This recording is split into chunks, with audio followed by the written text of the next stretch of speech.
जिसे श्रवण कर मिट जाती है,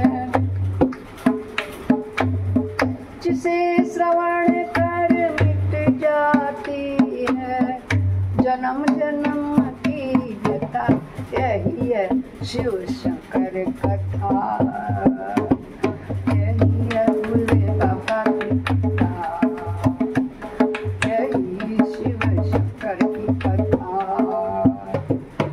यही है भोले बाबा की कथा। मेरे शिव पुराण कथा महात्म्य में उपस्थित सभी लोगों को मंजू पंत का हर हर महादेव, पाप हर कष्ट हर सुख कष्ट हर कर सभी समस्याओं का है, ऐसे ही शंकर भगवान की जय हो।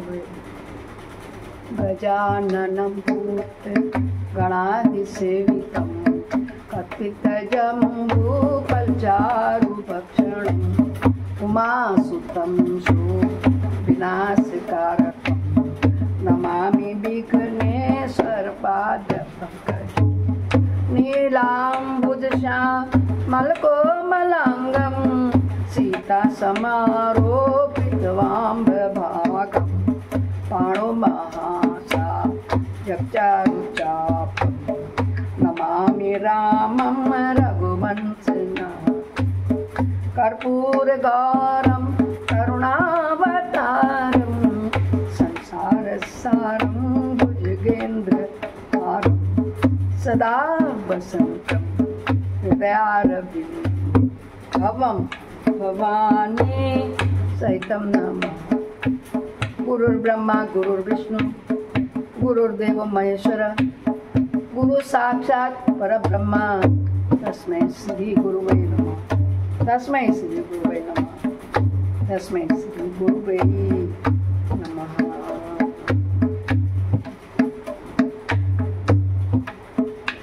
अरे आनंदी आनंद कर सब संकट दूर, जो सेवक शरण पड़े सदा रहे भरपूर। तुम दाता हम मांगता, प्रिया तुम्हारी खाए, तुम ऐसी जगदाता माता, छोड़ और किस दर जाए।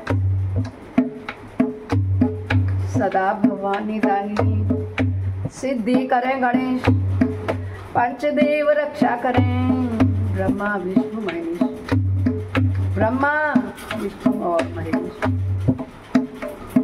सर्वे भवन्तु सुखिनः, सर्वे सन्तु निरामया, सर्वे भद्राणि पश्यन्तु, मा कश्चित् दुःख भाग् भवेत्, मा कश्चित् दुःख भाग् भवेत्, मा कश्चित् दुःख भाग् भवेत्। आओ भक्तों, शिव पुराण के रुद्र संहिता के तृतीय खंड के पार्वती खंड में प्रवेश करते हैं। बड़े श्रद्धा और भाव से आप लोग रोज रोज मेरा अपलोड वीडियो जो मैं आप लोगों को शेयर करती हूँ सुन रहे हैं। बहुत से फोन आते हैं मुझे कि हमारे यहाँ भी कर दो, मगर मैं दो हाथ जोड़ के माफ़ी मांग लेती हूँ कि ये तो मैं आत्मानुभूति के लिए कर रही हूँ। मेरा छोटा सा मंदिर है, छोटे शंकर और मैं करती हूँ। आप सुनने के, आप लोग सभी सुन लें, इसलिए मैं इसको शेयर कर देती हूँ। बोल शंकर भगवान की जय। जिसे श्रवण कर मिट जाती है, जिसे श्रवण कर मिट जाती है, जन्म जन्म की व्यथा यही है शिव शंकर कथा, यही है भोले बाबा की कथा, यही शिव शंकर की कथा, यही है भोले बाबा की कथा। आज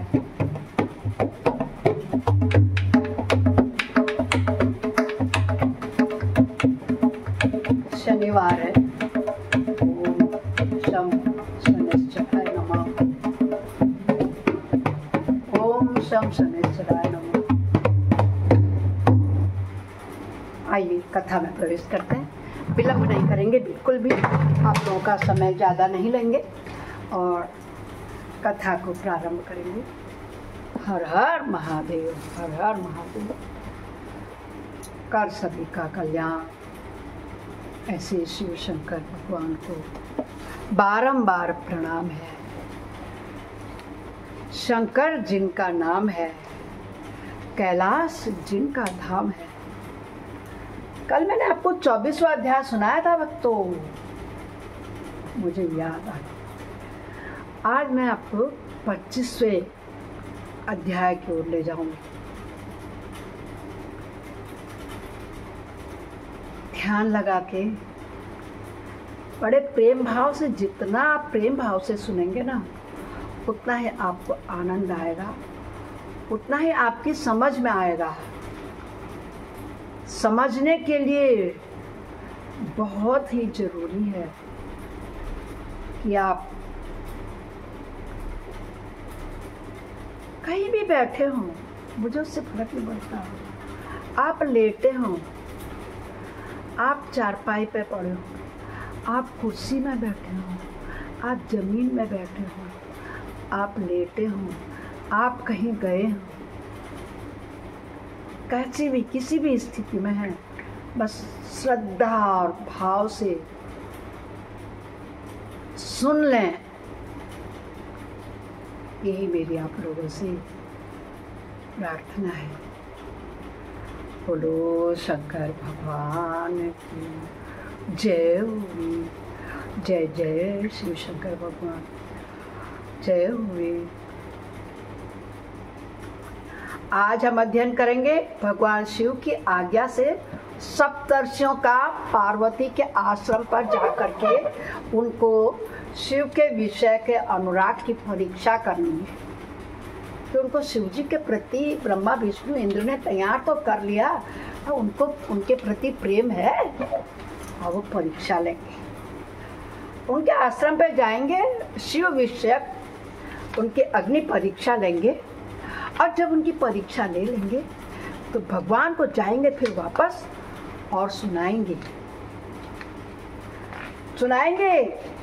कि पार्वती जी उनकी परीक्षा में पास हुई या नहीं। आइए 25वें अध्याय में प्रवेश करते हैं। ब्रह्मा जी कहते हैं, देवताओं के अपने आश्रम में चले जाने पर पार्वती के तप की परीक्षा के लिए भगवान शंकर समाधिस्थ हो गए। वे स्वयं अपने आप में अपने ही परात्पर स्वस्थ माया रहित तथा उपद्रव शून्य स्वरूप का चिंतन करने लगे। उस समय वस्तु के रूप में साक्षात भगवान महेश्वर के विराजमान हैं। उनकी गति का किसी को भी ज्ञान नहीं होता है। वे भगवान बृहस्पति सबके सृष्टा और परमेश्वर हैं। किससे कह रहे हैं? अपने पुत्र नारद से। ब्रह्मा जी कह रहे हैं, हे तात, उन दिनों पार्वती देवी बड़ी भारी तपस्या कर रही थी। उन्हें जल पान सब छोड़ दिया, सूखे पत्ते खा के रह रही थी, फिर वो भी छोड़ दिए। उस तपस्या से रुद्रदेव भी बड़े विस्मय में पड़ गए। भक्ताधीन होने के कारण वे समाधि से विचलित हो गए और किसी कारण से नहीं। तदंतर सृष्टिकर्ता हर ने वशिष्ठ आदि सप्तर्षियों का स्मरण किया। उनके स्मरण करते हुए सातों ऋषि शीघ्र ही वहाँ आ पहुंचे। उनके मुख पर प्रसन्नता छा रही थी तथा वे सब के सब अपने सौभाग्य की अधिक सराहना कर रहे थे कि शंकर ने याद किया, हम शंकर के पास शंकर का काम करेंगे। सप्तर्षि होते हैं ना। उन्हें आया देख भगवान शिव के नेत्र प्रसन्नता से प्रफुल्ल कमल के समान खिल उठे और वे हंसते हुए बोले, तात सप्तर्षि हो, तुम सब लोग मेरे हितकारी तथा संपूर्ण वस्तुओं के ज्ञान में निपुण हो। अतः शीघ्र मेरी बात सुनो। गिरिराज कुमारी देव देवेश्वरी पार्वती इस समय सुस्थिर चित्त हो गौरी शिखर नामक पर्वत पर तपस्या कर रही है। ये वही गौरी शिखर है जहाँ शंकर भगवान ने कामदेव को भस्म कर दिया था और तपस्या कर रहे थे। मुझे पति रूप में प्राप्त करने के लिए उनकी तपस्या का उद्देश्य है। जो इस समय केवल सखियां उनकी सेवा में है, मेरे सिवा दूसरी समस्त कामनाओं का परित्याग करके वे एक उत्तम निश्चय पर पहुंच चुकी हैं। मुनिवरों, तुम सब लोग मेरी आज्ञा से वहां जाओ और प्रेम पूर्वक हृदय से उनकी दृढ़ता की परीक्षा करो। वहां तुम्हें सर्वथा छल युक्त बातें कहनी है। उत्तम वृद्धारियों महर्षियों, मेरी आज्ञा से ऐसा करना है, जो कभी नहीं कर सकते वो करना है। तो छलिया कृष्ण कन्हैया है ना, उसका काम उनको दे रहे कि तुम्हें छल युक्त बातें करनी है, तब तो परीक्षा होगी कृष्ण वो राम की, पार्वती माता की, वो शिव को कितना चाहती है, इसलिए तुम्हें संशय नहीं करना चाहिए। भगवान शंकर की यह आज्ञा पाकर सातों ऋषि तुरंत ही उस स्थान पर जा पहुंचे जहाँ दीप्तिमती जगन माता पार्वती विराजमान थी। सप्तर्षियों ने वहां शिवा की तपस्या करती मूर्ति प्रतिमा मूर्तिमती दूसरी सिद्धि के समान देखा। उनका तेज महान था, वे अपने उत्तम तेज से प्रकाशित हो रही थी। उन उत्तम वृद्धधारी सप्तर्षियों ने मणिमन प्रणाम किया और उनके द्वारा विशेषतः पूजित हो वे मस्तक झुकाए इस प्रकार बोले। ऋषि बोले माता पार्वती से कि हे देवी गिरिजानंदनी, हमारी यह बात सुनो। हम जानना चाहते हैं कि तुम किस लिए तपस्या करती हो तथा इसके द्वारा किस देवता को और किसका फल पाना चाहती हो। उन द्विजों के इस प्रकार पूछने पर गिरिराज कुमारी देवी शिवा ने उनके सामने अत्यंत गोपनीय होने पर सच्ची बात बताई। पार्वती बोली, हे मुनीश्वरों, आप लोग प्रसन्नता पूर्वक हृदय से मेरी बात सुने। मैंने अपनी बुद्धि से जिसका चिंतन किया है, अपना वह विचार मैं आपके सामने रखती हूँ। आप लोग मेरी असंभव बातें सुनकर मेरी उपहास करेंगे, इसलिए उन्हें कहने में मुझे संकोच हो रहा है, तथापि कह देती हूँ क्योंकि करूँ। मेरा यह मन अत्यंत दृढ़तापूर्वक एक उत्कृष्ट कर्म के अनुष्ठान में लगा हुआ है और ऐसा करने के लिए विवश हो गया है। यह पानी के ऊपर बहुत बड़ी और ऊंची दीवार खड़ी करना जैसा इतना बड़ा कठिन तपस्या मैं कर रही हूँ, पता नहीं सिद्धि होगी या नहीं होगी। पार्वती सप्तर्षियों से बोली, मेरा मन यह करने के लिए विवश हो गया है। यह पानी के ऊपर बहुत बड़ी ऊंची दीवार खड़ी करने के मतलब कि असंभव कार्य करने जा रहा हूँ। देवर्षि का उपदेश पाकर मैं भगवान रुद्र मेरे पति देव हूँ, इस मनोरथ को मन में लिए अत्यंत कठोर तप कर रही हूँ। मेरा मन रूपी पक्षी बिना पंखी हठपूर्वक आकाश में उड़ रहा है। मेरे स्वामी करुणानिधान भगवान शंकर ही उसके इस आशा की पूर्ति कर सकते हैं। पार्वती का यह वचन सुनकर वे मुनि हंस पड़े और गिरिजा का सम्मान करते हुए प्रसन्नता पूर्वक छलयुक्त मिथ्या वचन बोले, झूठ बोले। ऋषियों ने क्या कहा पार्वती से, गिरिजानंदनी, देवर्षि नारद व्यर्थी अपने ही को पंडित मानते हैं। मतलब उन्हीं ने तो कहा था कि शिव जी से तुम्हारा विवाह होगा, करो वहां तपस्या जाके। उनके मन में क्रूरता भरी हुई है, नारद जी के लिए झूठ मूठ क्या बुराई कर रहे हैं। आप समझदार होकर भी क्या उनके चरित्र को नहीं जानती। नारद छली है, कपटी की बातें हैं, दूसरों के चित्त को मोह में डालकर मत डालते हैं। उनकी बातें सुनने में सर्वथा हानि होती है। ब्रह्मपुत्र दक्ष के पुत्रों को नारद ने जो छल पूर्वक उपदेश दिया, उसका फल यह हुआ कि वे सब के सब अपने पिता के घर लौटकर ना आ सके।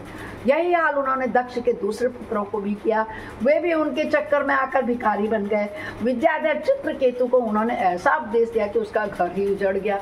ये उदाहरण तो जो थे वो सत्य हैं नारद जी के, मगर नारद जी का तो काम ही है यही, सब जगह पहुंचते रहते हैं नारायण नारायण। तो मतलब शंकर भगवान ने कहा कि छल बातें ही कहनी है पार्वती का परीक्षा लेने के लिए। तो तुम नारद जी के कहाँ चक्कर में पड़ गई कि तुम शंकर के पाप को प्राप्त कर सकती हो, पति रूप में पूजा करो, नहीं कर सकती हो। वो तो ऐसा ऐसा छलिया, उसने तो ऐसे कर दिया। दक्ष अपने पुत्र के बेटे उसके घर ही नहीं जाते हैं। प्रहलाद अपना चेला बनाकर उन्होंने हिरण्यकश्यप से बड़े बड़े दुख दिलाए। ये सदा दूसरों की बुद्धि में भेद पैदा किया करते हैं। नारद मुनि कानों को पसंद आने वाली अपनी विद्या जैसी जिसको सुना देते हैं, वही अपना घर छोड़कर तत्काल भीख मांगने लगता है। उनका मन मलिन हो जाता है, केवल शरीर ही सदा उज्जवल दिखाई देता है। हम उन्हें विशेष रूप से जानते हैं कि न नारद जी को। उनका उपदेश पाकर बड़े बड़े विद्वानों द्वारा सम्मानित होने वाली तुम भी व्यर्थ ही इस भुलावे में आ गई हो और मूर्ख बनकर दुष्कर तपस्या करने लगी। कह रहे हैं, क्या कह रहे हैं, हे बाले, तुम जिनके लिए यह भारी तपस्या करते हो वे रुद्र सदा उदासीन निर्विकार काम के शत्रु हैं, इसमें संशय नहीं है। जो काम का खुद ही शत्रु है तो वो क्या तुमसे काम की प्रार्थना करेगा, है ना। पति शादी विवाह क्या है, एक गृहस्थ आश्रम की ओर प्रवेश करना है। जिसने खुद ही कामदेव का नष्ट कर दिया है वो तुमसे क्या विवाह करेगा, ऐसा कह रहे हैं सप्तर्षि। किससे कह रहे हैं, पार्वती माता से। वे अमांगलिक वस्तुओं से युक्त शरीर धारण करते हैं, लज्जा को तिलांजलि देखते हैं, उनका ना कहीं घर है ना द्वार है, वे किसी कुल में उत्पन्न नहीं हुए हैं, इसका भी किसी को पता नहीं है वो कौन से कुल के हैं। कुत्सित वेश में धारण किए रहते हैं, भूतों प्रेतों आदि के साथ रहते हैं, नंग धड़ंग शूल धारण किए हुए हैं, घूमते हैं। धूर्त नारद ने अपनी माया से तुम्हारे सारे विज्ञान को नष्ट कर दिया है, युक्ति से तुम्हें मोह लिया और तुमसे तप करवाया। हे देवेश्वरी गिरिजानंदनी, तुम्हें विचार करो कि ऐसे वर को पाकर तुम्हें क्या सुख मिलेगा। शंकर की बुराई कर रहे हैं सप्तर्षि, नंग धड़ंग सुनसान निवासी, इसके कुल खानदान का भी पता नहीं है। मूर्ख नारद ने तुम्हारी बुद्धि हरण कर ली है, क्या तुम सुखी रहोगे उसके साथ शादी करके? हर लड़की सोमवार के व्रत करती है, हर माँ बाप अपनी लड़की के लिए अच्छा घर ढूंढते हैं कि उसकी लड़की हमेशा सुखी और संपन्न रहे, तो क्या तुम ऐसे पति के साथ खुश रहोगी? कौन कह रहा है? सप्तर्षि कह रहे हैं। किससे कह रहे हैं? पार्वती माता से कह रहे हैं। ऐसे वर को पाकर तुम्हें क्या सुख मिलेगा? पहले रुद्र ने बुद्धि से खूब सोच समझकर साध्वी सती से विवाह किया, परंतु वे ऐसे मूढ़ हैं कि कुछ दिन भी उनके साथ निभा ही नहीं सके। उस बेचारी को वैसे ही दोष देकर उन्होंने त्याग दिया और स्वयं स्वतंत्र हो अपने निष्कल और शोक रहित स्वरूप का ध्यान करते हुए उसी में सुखपूर्वक रम गए। हे देवी, जो सदा अकेले रहने वाले हैं, शांत संग्रहित अद्वितीय हैं, उनके साथ किसी स्त्री का निर्वाह कैसे होगा? आज भी कुछ नहीं बिगड़ा है, तुम हमारी आज्ञा मानो और घर को लौट जाओ। इस दुर्बुद्धि को त्याग दो महाभागे, इससे तुम्हारा भला होगा। तुम्हारे योग्य वर है भगवान विष्णु, सब देवता में सबसे सुंदर वेश और सबसे सुंदर भगवान विष्णु को माना जाता है। क्या रूप है उनका! तो कहते तुम उनसे करो, विष्णु से शादी करो। तो 1008 पटरानियां थी, फिर तुम भी हो जाओगे। भगवान विष्णु जो समस्त सद्गुणों से युक्त हैं, वे वैकुंठ में रहते हैं, लक्ष्मी के स्वामी और नाना प्रकार की क्रीड़ाएं करने में कुशल हैं। उनके साथ हम तुम्हारा विवाह करा देंगे और वह विवाह तुम्हारे लिए समस्त सुखों को देने वाला होगा। हे पार्वती, तुम्हारा जो रुद्र के साथ विवाह करने का हट है ना, ऐसे हट को छोड़ दो और सुखी हो जाओ। ब्रह्मा जी कहते हैं, हे नारद, उनकी ऐसी बातें सुनकर जगदम्बिका पार्वती हंस पड़ी और पुनः उन ज्ञान विशारद मुनियों से बोली। क्या बोली? पार्वती ने कहा, हे मुनीश्वरों, आपने अपनी समझ से ठीक ही कहा है, परंतु द्विज माने ब्राह्मण, मेरा हट भी छूटने वाला नहीं है। मेरा शरीर पर्वत से उत्पन्न होने के कारण, हिमालय पृथ्वी थी ना हिमवान की, मेरा शरीर पर्वत से उत्पन्न होने के कारण मुझ में स्वाभाविक कठोरता विद्यमान है। मेरा ये हट है। अपनी बुद्धि से ऐसा विचार कर आप लोग मुझे तपस्या से रोकने का कष्ट ना करो। देवर्षि का उपदेश वाक्य मेरे लिए परम हितकारक है, इसीलिए मैं उसे कभी नहीं छोड़ूंगी। वेदता भी यह मानते हैं कि गुरुजनों का वचन हितकारक होता है, गुरुओं का वचन सत्य होता है। ऐसा जिनका दृढ़ विचार है, उन्हें इन लोक और परलोक में परम सुख की प्राप्ति होती है और दुख कभी नहीं होता। गुरुओं का वचन सत्य होता है, यह विचार करके उनके हृदय में नहीं है इन लोक और परलोक में भी दुख था। जो अपने गुरुओं का कहना नहीं मानते हैं, वो कह रही है माता पार्वती, ये महापुराण हमें शिक्षा दे रहा है यहाँ पर कि अगर हम अपने गुरु का कहना मानते हैं तो इस लोक और परलोक दोनों में सुखी होते हैं। वर्तमान शिक्षा पद्धति की ओर को इंगित करता है ये संदेश। कहता है कि आपके टीचर कहते हैं ना, सामने देखो, ब्लैक बोर्ड में देखो, मुझे देखो, मेरी बात सुनो, किताब में देखो, तो कहना मानना चाहिए। कहना मानोगे तो पढ़ने मन लगेगा, पढ़ोगे, लिखोगे, विचारोगे, बड़े आदमी बनोगे। इधर उधर बातों में लगोगे, खेल में लग जाओगे। अपने गुरु के लिए, गुरु का आशीष वचन, गुरु का सच, गुरु गोविंद दोऊ खड़े काके लागू पाए, बलिहारी गुरु अपने गोविंद जी बताए। तो गुरु ही तो होते हैं कि जो कि गोविंद का रास्ता बताते हैं। हम लोग उत्तराखंड में एक जागर नाम की चीज लगती है। देवताओं को बुलाने के लिए पहले हम गुरुओं का ही सम्मान करते हैं, आसन देते हैं। वही आवाहन करते हैं, पूजा करते हैं, तभी प्रभु का आगमन होता है और हमारी सबकी मनोकामना पूर्ण होती है। बोलो भगवान की जय, इष्ट देवता की जय, कुल देवता की जय, समस्त देव देवताओं की जय हो।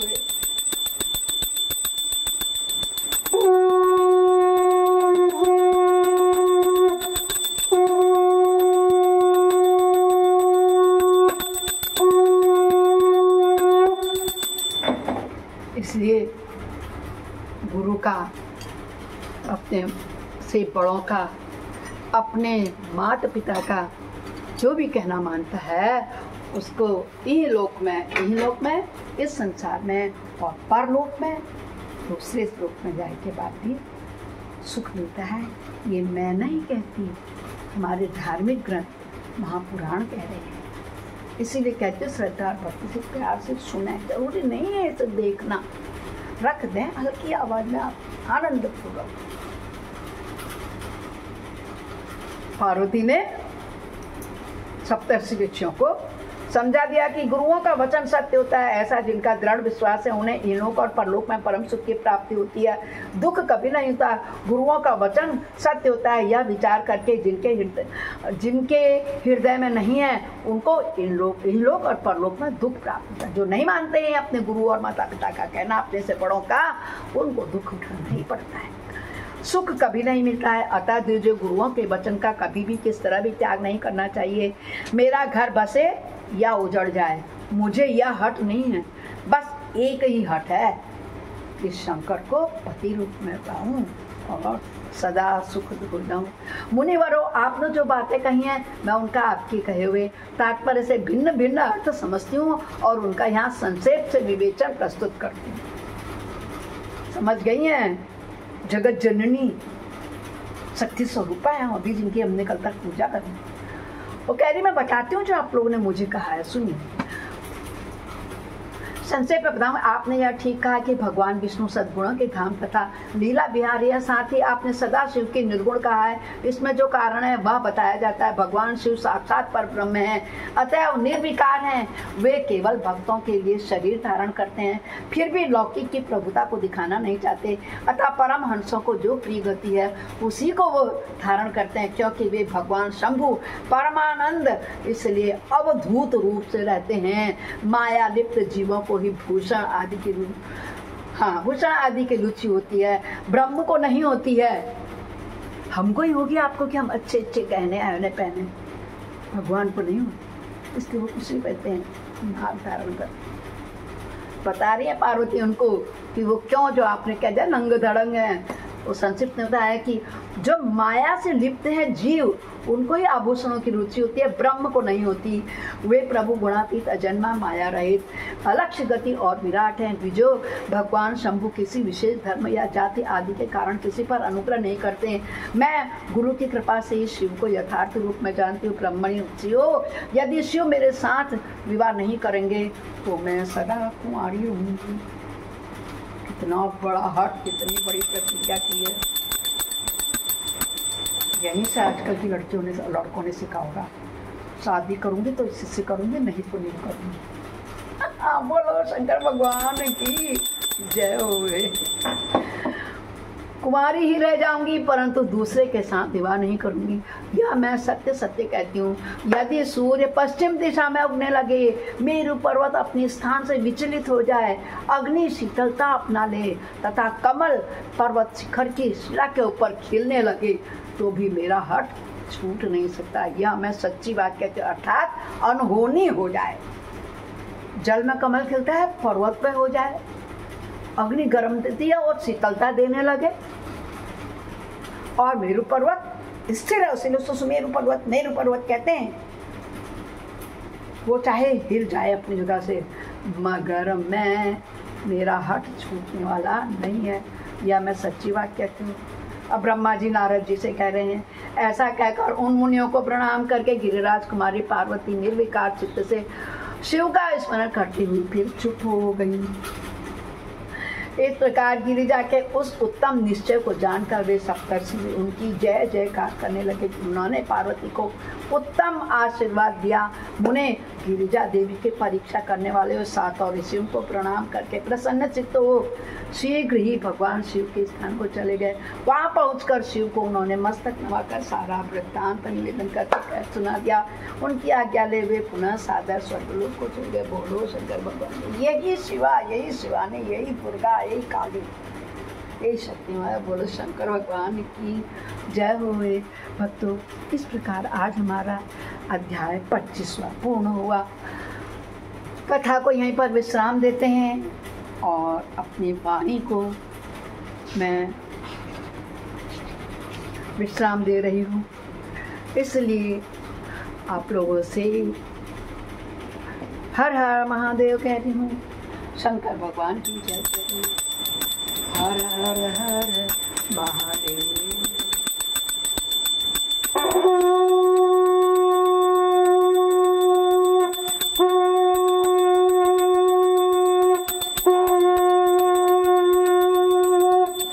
अपराध सहस्राणि क्रियन्ते अनिशमया दास्वामिति मामत्वं क्षम्यसे परमेश्वरी।